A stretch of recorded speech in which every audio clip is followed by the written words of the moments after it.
உலகம் முழுவதும் உள்ள சன்லைஃப் தொலைக்காட்சி நேயர்களே, உங்கள் அனைவருக்கும் வணக்கம். இது நாட்டு மருத்துவம், நலம் தரும் மருத்துவம், எல்லோருக்கும் ஏற்ற பக்க விளைவுகள் இல்லாத பாதுகாப்பான மருத்துவம். எளிய மருந்துகளை இந்த நிகழ்ச்சியின் மூலம் ஒவ்வொன்றாக நாம் பார்த்து பழகி பயன்பெற்று வருகின்றோம். இன்று சில மருத்துவத்தை நாம் தெரிந்து கொள்வோம்.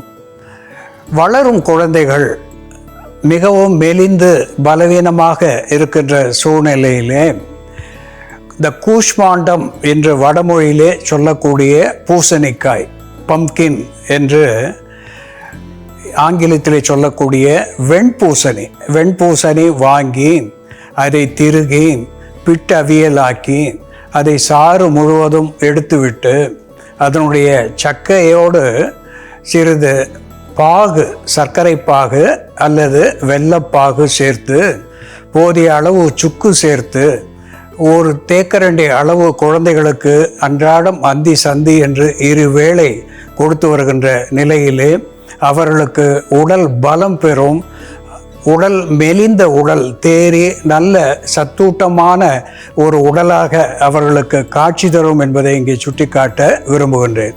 அன்பான நேயர்களே, மார்பு வலி என்று அடிக்கடி வருகின்ற நிலையிலே அங்கே குருதி ஓட்டத்திலே பிரச்சனைகள் இருக்கலாம், பலவீனமாக இருக்கலாம், அதிகமான பனி காரணமாகவும் இந்த மார்பு வலி வரக்கூடிய ஒன்று உண்டு. இந்த நிலையிலே சிஸ்பேனியா கிராண்டிஃப்ளோரா என்று தாவர பெயராலே சுட்டப்பெறுவது அகத்திக்கீரை. இந்த அகத்திக்கீரை இரும்பு சத்துவத்தை அதிகமாக பெற்றிருக்கிறது. விட்டமின் சி என்கின்ற ஆன்டி ஆக்சிடென்ட் என்கின்ற சத்துவத்தை அதிகமாக பெற்றிருக்கிறது. விட்டமின் சி மட்டும் அல்லாமல் ஏ மற்றும் பி ஆகியவற்றையும் அது உள்ளடக்கியதாக விளங்குகிறது. இந்த அகத்திக்கீரையை உலர்த்தி பொடித்து வைத்துக்கொண்டு மார்பு வலி வருகின்ற காலத்திலே 2 நாட்களுக்கு அந்தி சந்தி என்று 1 தேக்கரண்டி அளவு எடுத்து சுடுநீரிலோ அல்லது தேனோடோ கலந்து உள்ளுக்கு சாப்பிடுகின்ற நிலையிலே இந்த மார்பு வலியை குறைப்பது மட்டுமல்லாமல் உடலுக்கு பலம் தரக்கூடியதாகவும் இந்த அகத்திக்கீரை விளங்கும் என்பதை சுட்டிக்காட்ட விரும்புகின்றேன்.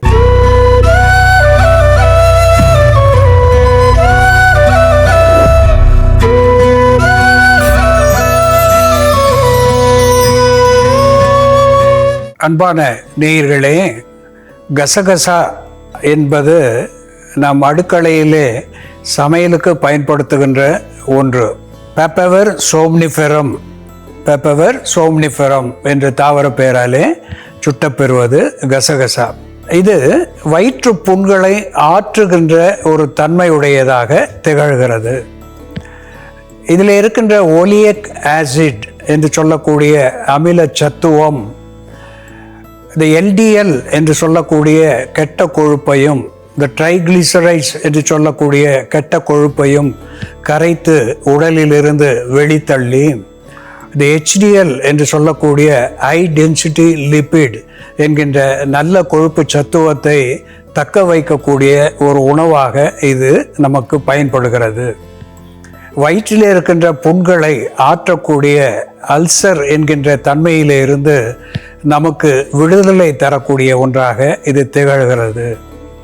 Zinc, iron, copper, magnesium, potassium, calcium என்றெல்லாம் சொல்லக்கூடிய சத்துவங்களை இது பெற்றிருப்பதனாலே உடலுக்கு தாதுக்களுக்கு பலம் தரக்கூடியதாக திகழ்கிறது. குறிப்பாக த மேல் இன்ஃபெர்டிலிட்டி என்று சொல்லக்கூடிய ஆண் மலட்டு தன்மைக்கு கசகசா ஒரு அற்புதமான மருந்தாகி விந்து உற்பத்திக்கும் அதனுடைய எண்ணிக்கைக்கும், அதாவது கவுண்ட்ஸ் என்று சொல்லக்கூடிய த ஸ்பெர்ம் கவுண்ட் என்கின்ற எண்ணிக்கைக்கும் அதனுடைய மொட்டிலிட்டி என்று சொல்லக்கூடிய பயணத்தன்மைக்கும் இது பலம் சேர்க்கக்கூடிய ஒரு உணவாக திகழ்கிறது. இதை தாது விருத்தி லேகியங்களிலே சாதாரணமாக சேர்ப்பது வழக்கம். இதிலே ஓபியம், மார்பின் என்றெல்லாம் சொல்லுகின்ற மயக்கம் தரக்கூடிய பொருள்களுக்கு இணையான லேசான மயக்கத்தன்மையை இது பெற்றிருப்பதனாலே இது வலியை குறைக்கக்கூடிய ஒன்றாக திகழ்கிறது. வயிற்று வலி, குறிப்பாக அகட்டுவாய்வு அகற்றியாக இருந்து வயிற்று புண்களை ஆற்றி இது வயிற்று வலியை போக்கக்கூடியதாக, மைல்டு செடேட்டிவ் என்கின்ற வகையிலே லேசான உறக்கத்தை வரவழைக்கக்கூடியதாக இது திகழ்வதனாலே அதிகமான மிளகாய்த்தூள் இவை சேர்த்த உணவோடு இந்த கசகசா சேர்த்து நம் முன்னோர்கள் சமைப்பது வழக்கமாக நமக்கு சொல்லி சென்றிருக்கிறார்கள்.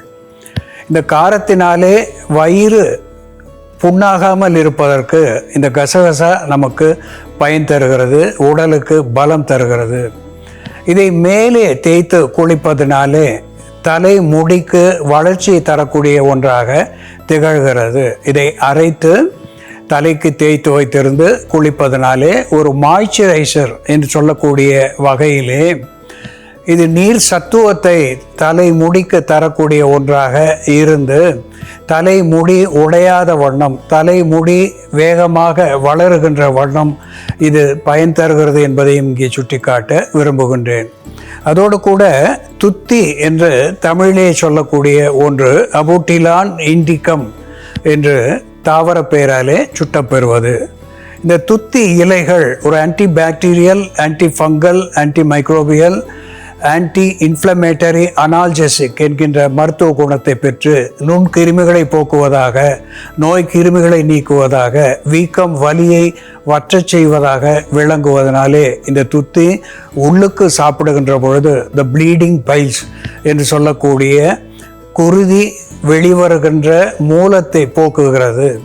இதனுடைய துத்தி இலைகளை மசித்து ஆசன வாயிலே வைத்து கட்டி வருகின்ற நிலையிலே முளைகளை சுருங்க செய்து மூலத்தை வேறறுக்க செய்யக்கூடியதாக விளங்குகிறது.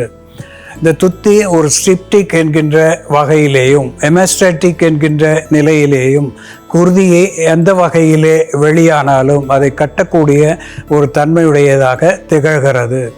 அதிகப்படியான மாத விளக்கு வெளியாகின்ற காலத்திலே இந்த துத்தி இலை விழுது ஒரு தேக்கரண்டி 2 வேளை சாப்பிட்டு வருகின்ற நிலையிலே வெகு சீக்கிரத்திலே குருதியை கட்டுப்படுத்தக்கூடிய ஒன்றாக திகழ்கிறது. இந்த துத்தி எப்படி மருந்தாகிறது என்று செயல்முறையிலே பார்ப்போம், வாருங்கள். நேயர்களே, நாம இன்னைக்கு கசகசா மற்றும் துத்தி இலையை பயன்படுத்தி கண் நோய், மூல நோய், மூட்டுகளில் ஏற்படக்கூடிய பிடிப்பு, வயிற்று வலி போன்ற பிரச்சனைகளை சரி செய்யக்கூடிய மருந்து எப்படி தயார் பண்றதுன்னு பார்க்கலாம். இதற்கு தேவையான பொருட்கள்: கசகசா, பசும்பால், துத்தி இலை.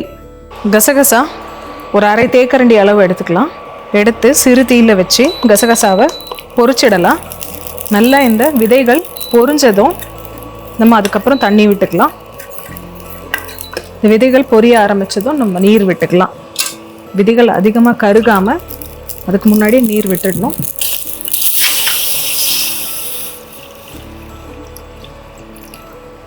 கசகசாவை பொரிச்சிட்டு அதுக்கப்புறம் நீர் விட்டு கொதிக்க வச்சுட்ருக்கோம். இதோட நம்ம துத்தி இலைகள் சேர்த்துக்கணும்.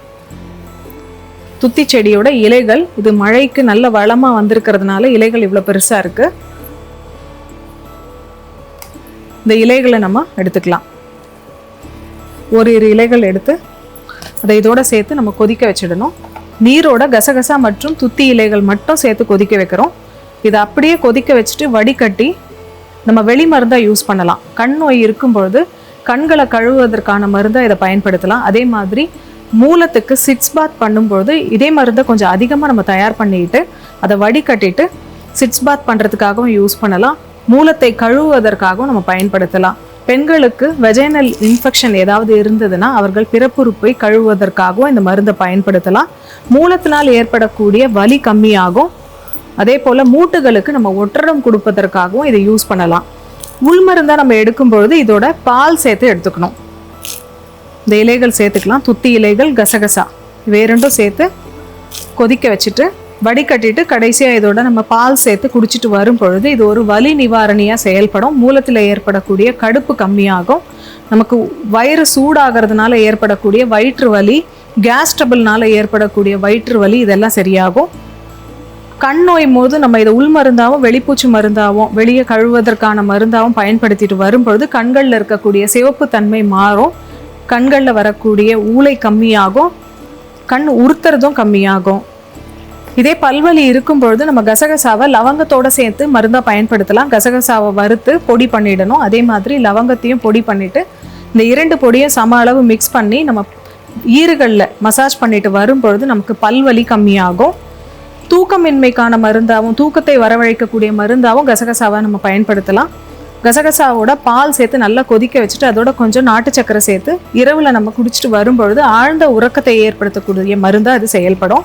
கசகசா மற்றும் துத்தி இலை சேர்ந்த இந்த மருந்து இப்போ தயாராகிடுச்சு. இதை வடிகட்டிட்டு இதோட நம்ம பால் சேர்த்துக்கலாம்.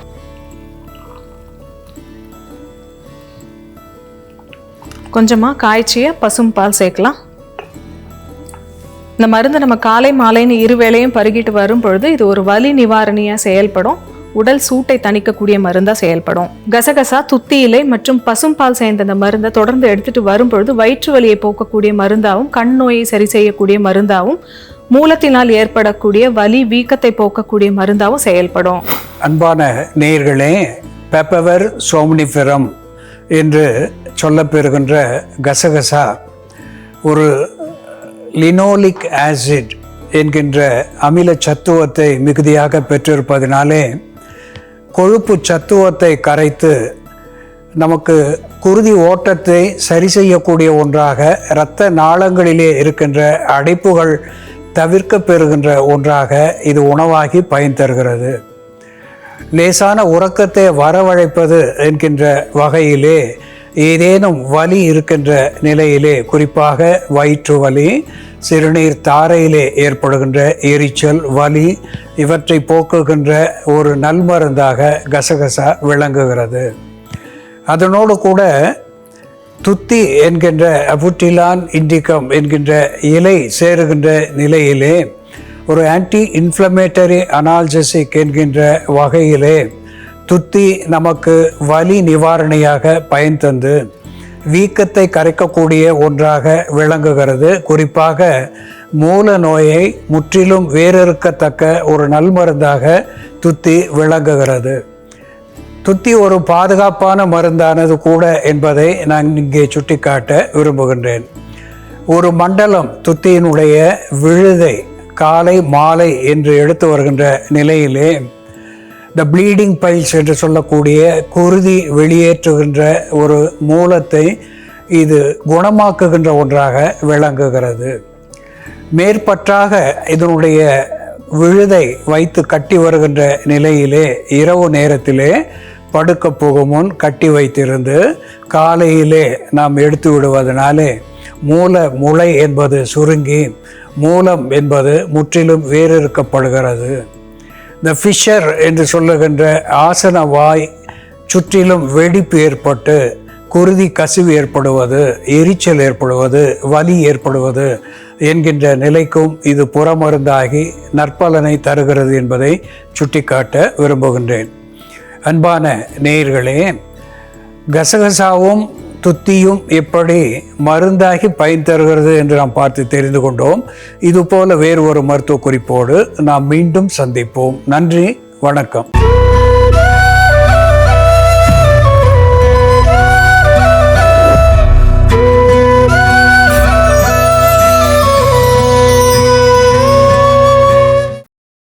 இன்னும் பல வீடியோக்களை காண சன் லைஃப் சேனலை சப்ஸ்கிரைப் பண்ணுங்க.